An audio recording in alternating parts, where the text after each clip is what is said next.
Magandang araw po. Ako nga po pala si Stephanie Tingal at ngayon ay magbabahagi tungkol sa mga batas na nangangalaga sa mga karapatan ng manggagawa.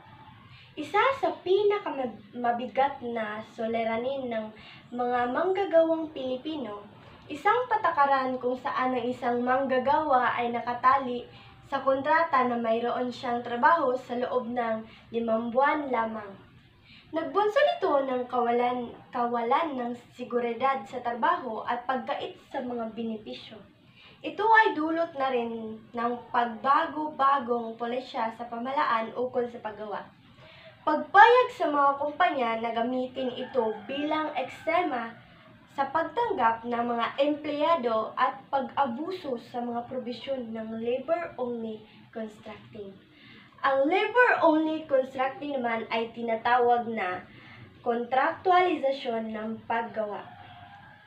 Ito ay isang uri ng employment arrangement kung saan ay isang kumpanya ay nagkukontrata ng mga manggagawa mula sa kontraktual na ahensya o kontraktor upang gampanan ang mga tungkulin sa loob ng kumpanya. Sa baylo nga direktang maging empleyado sa kumpanya, ang mga namumuo o manggagawa ay gigamit sa ahensya o kontraktual nga mga trabahante o gitugutan nga moserbisyo sa kumpanya.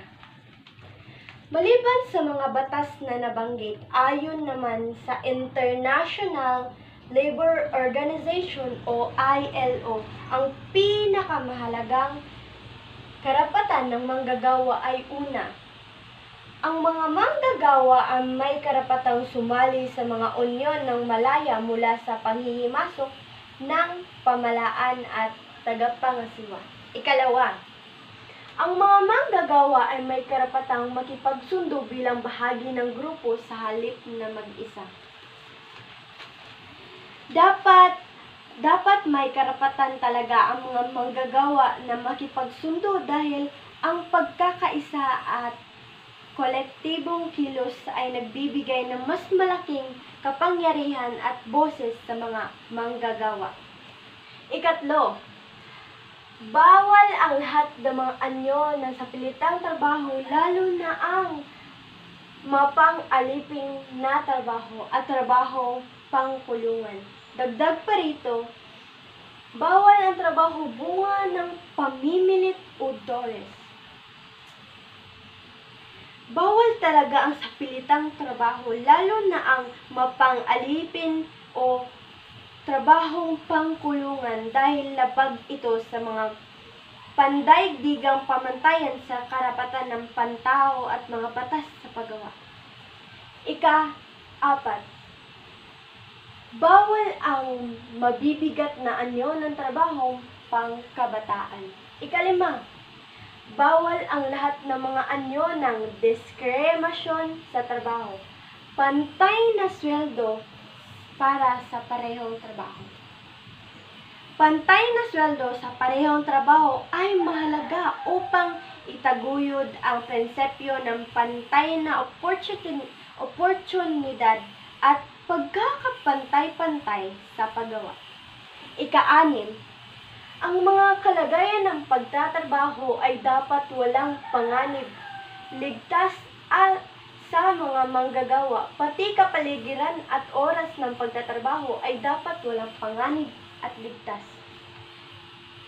Ika-8, ang sweldo ng mga manggagawa ay dapat sapat at karapat-dapat sa mga makataong pamumuhay.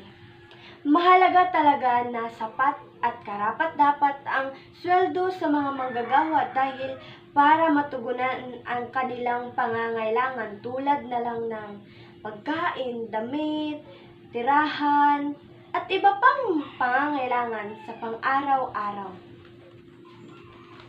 At nabanggit ko po kanina na ang International Labor Organization.